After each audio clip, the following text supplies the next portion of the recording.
on IE Sports Radio right here on Spreaker.com. We'll see you there.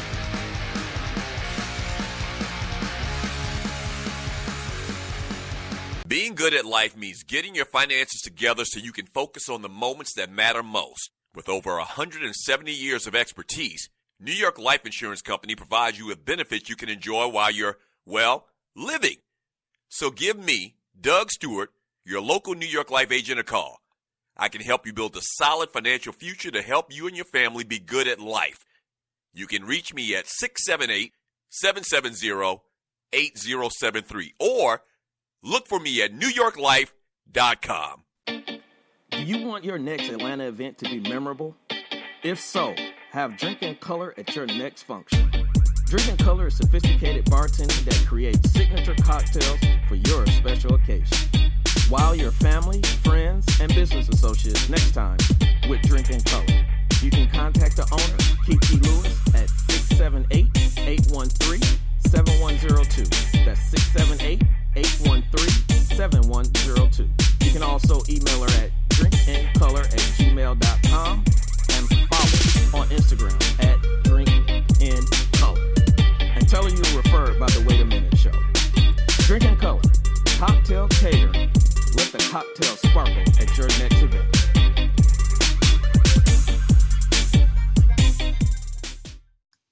Ladies and gentlemen, we are back and you are listening to It's the Wait a Minute Show on X Squad Radio Network. And speaking of X Squad Radio Network, do not forget, if you have not been informed, you're being informed right now. August 3rd and 4th this weekend in the ATL is X Squad Day at Ingram Manor. So go to xsquadaffiliates.com to get all the information about X Squad Day so you can hang out and have some fun. Lopan, you have been quiet. Do you have anything to say? Indeed. Okay, but wait until later. I'll let you speak because we got to get back into some of these news. And basketball news, the landscape of the NBA has evened out. We all know that. This deal was going to get done regardless, and it is a good deal. And that is the Portland Trailblazers have signed guard C.J. McCollum to a 3-year extension to the tune of $100 million. So C.J. said, Show me the money! and he said, show me the extension because he's still got 2 years left on his deal right now where he's making $57 million over the next 2 years. So he got his extension. And I know Michael Thomas is thinking like, wait, I signed 5 for $100 and he got 3 for $100. What's going on? Well, Michael, you got to get that basketball money. If you really want to get that money, you got to get that baseball money. But hey, 100 is 100, you know, his 100 is just a little bit more longer and guaranteed than yours. But Michael, you got your money. That's all that matters. Now, this is again, a no-brainer move for the Portland Trailblazers. They come off of being in the Western Conference Final, and this helps out, for what they're trying to do in the future with the NBA, becoming more of a level playing field, not having a loaded team here or a loaded team there. And for them, they wanted to have CJ and Damian Lillard together for as long as possible. Damian just signed his own Supermax deal, 4 years for $196 million. So they will be together for the next few years, and they will be trying to unseat whoever it is in the Western Conference. And I'm not going to say that they will, but they have a shot at this point as far as like how the NBA is set up. And CJ, he did himself wonders this past year. He only played in 70 games, but he averaged 21 points, 4 rebounds, and 3 assists across those 70 games that he played in. And then the big thing is that when the playoffs started, he got even better. So he was averaging almost 25 points in the 16 games that they played. So there's a great formula for it. You have the nucleus, you have the foundation, Dame and CJ. Can you get the other pieces to go with this team? But as far as like right now, they are looking pretty good, and they are looking at the opportunity, and they're going to get Nurkic back. I think a lot of people forget that. He's going to be back, and he's going to be able to help out this team to where he wasn't able to help them in the playoffs. So I like what the Portland Trail Blazers did. CJ is the constant professional. He's always working on his game, and he's a guy that I think is respected a lot by a lot of players in the league. So good job on the Portland Trail Blazers getting that locked up. They see where the NBA is going, so they want to try and put their hands in the pot as a team that's going to consistently compete to try and make it to the NBA Finals. And I think they'll have an opportunity. I mean, it's just a lot of teams that's out there that has a shot as well. Now, this next story involves the LA Clippers. And Steve Ballmer, who is the owner of the LA Clippers, hasn't completely thrown it off the table. He's not saying that he's going to do this, but he has entertained the thought. And what he has done, we talked about it in an earlier show, that they are looking at separating themselves from the Lakers at the Staples Center and getting their own arena, which I felt would be awesome. And they would go to Inglewood and play their own games there and not have to share an arena with the LA Lakers. Now, what they've been thinking about and what Steve Ballmer is, he's not on board with making this change. It's just something that's on their table. He could throw it off tomorrow and be done with it. But they're talking about changing their logo. They're talking about changing the team name and going and possibly, I guess, going into the new stadium, basically a new team. I'm going to say this right now. I'm not with it. I'm not down for it. If it happened, guaranteed, book it, that I'm going to give them a Big L award if they do something like that. And here's why. The Clippers, the logo, the fans that are Clipper fans, this is not the time to go brand new. This is not the time to get fancy. This is an opportunity that you have right here as far as like turning around the franchise and not having the Clipper name be a joke. Okay? Because I'll reference this other team in just a moment. Because there's another team that's out there that's kind of in the same boat as them with high expectations coming into the season. You owe it to Clippers fans to not change away from this name.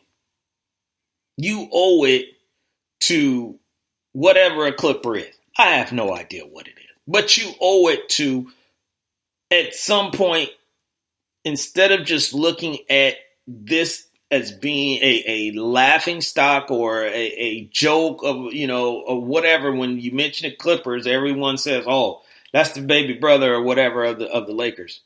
You have an opportunity to turn everything around. I think you should stay with the name so then that name can have some type of honor.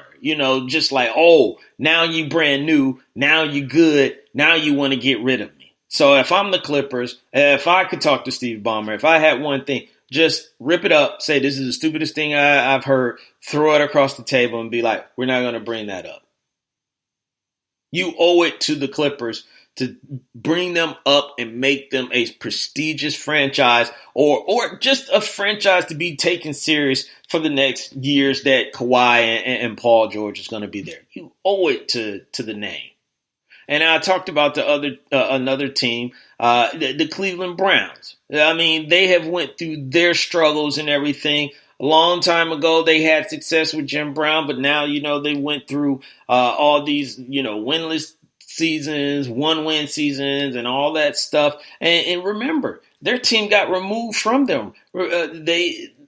Tom Benson moved the team. Not Tom Benson. Tom Benson is in New Orleans. Art Modell, I'm sorry. Art Modell moved the team from Cleveland to Baltimore. And they were like, look, we're going to keep the name. We're going to get another franchise. We're going to keep the name. And I love that that's what Cleveland fans did. They were like, no, you're not going to leave us and then take this name. We're going to change this around at some point. Now, I'm sure they didn't think it would take this long, but now you are in a position where the hype is real, there are high expectations, and then this is an opportunity to change all that bad fortune that the Cleveland Browns have had around. So why would you want to do something like that if you're the Clippers? You finally get an opportunity to change things around, and now you want to change your name? No, don't do that. Don't do that. So, Clippers, stay the Clippers, be good, and then everyone, can say that was a team that was bad and they turned it around. We've seen other teams do it. Golden State went through a big stretch where they were bad. New England Patriots went through a big stretch where, they were bad. And now look at what they are. No, don't change the name. Don't change. Don't do anything. Keep it like it is. And then start winning some games. That's what you can do. You listen to the Wait a Minute Show with your man, Jelani JB Bodie is going down, and we are talking sports. And the other thing that was in the news was now it's not just Linsanity, it is NBA champion Linsanity, Jeremy Lin. So Jeremy Lin was in the news basically talking about how he hasn't gotten a gig yet. He hasn't gotten any, offers. No one has, I guess, talked to him at this point. And he feels that the NBA has kind of given up on him. And I'm sure there's some more to this story that, of how he feels about the situation that he's currently in. He was here in Atlanta playing for the Hawks. And then they bought him out, and then he ended up in Toronto, and that's how he ended up being a champion. But while he was in Atlanta, he was averaging almost 11 points and having success. It wasn't like he was just riding the oak or anything like that. But here's what I want to say about that, though, is that Atlanta, we all know, is a team that's up and down, and it was mostly. I won't say mostly down, but it was mostly a learning experience. And sometimes when you have a team that's just not as good, you are going to have maybe some individual success over the team success. And so I'm not going to take that away from him. But what I would say is for Jeremy Lin, he's not the only person. This is kind of what the NBA does. They move on from players. They move on from situations. And all of it is different for different reasons. 3 names that I can give you. J.R. Smith. I mean, remember, he was in New York. And LeBron was talking about this when they won a championship, as New York said that they would just throw in J.R. Smith.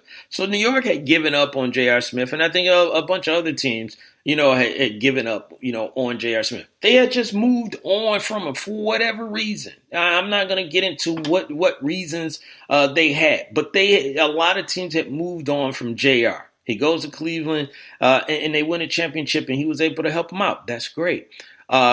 Isaiah Thomas, not the Isaiah Thomas for the Detroit Pistons, the one that formerly played for the Boston Celtics. He gave them everything he had.